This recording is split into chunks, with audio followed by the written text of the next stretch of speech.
ஹரி ஓம். நம்ம இப்போ இருக்கிற இடம் உஜ்ஜயினியில் காரிடார். உஜ்ஜயினி மகாகாளேஸ்வரர் காரிடார்னா தாழ்வாரம்னு பேர். இங்கே என்ன செஞ்சுருக்காங்க அப்படின்னா, இந்த மத்திய பிரதேச அரசாங்கம் அற்புதமான ஒரு வேலை செஞ்சுருக்காங்க. வருங்கால மக்களுக்கு நிறைய நம்முடைய இதிகாச புராணங்கள் தெரியாது இல்லையா, அதை தெரிய வைக்கிறதுக்காக பூராமே சிற்பங்களா சிலைகளா வரைஞ்சிட்டாங்க. அப்படியே செதுக்கி எடுத்திருக்காங்க. இந்த சுத்தத்துக்கு 4 மணி நேரம் ஆகும்.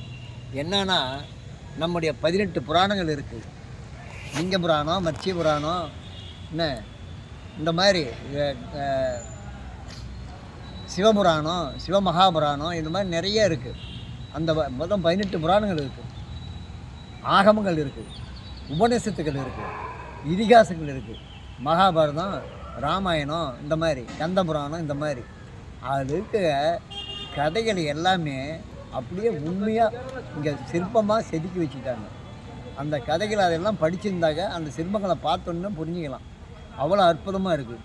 இதை சுற்றுறதுக்கு 4 மணி நேரம் ஆகும். குறைஞ்சது 4 மணி நேரம். ஒவ்வொன்றும் நின்று நிதானமாக ரசித்து பார்க்கணுன்னா 4 மணி நேரம் ஆகும். இப்போ நம்ம சொல்லிவிட்டு அந்த படமாக தான் போட போகிறோம். ஹரி ஓம்.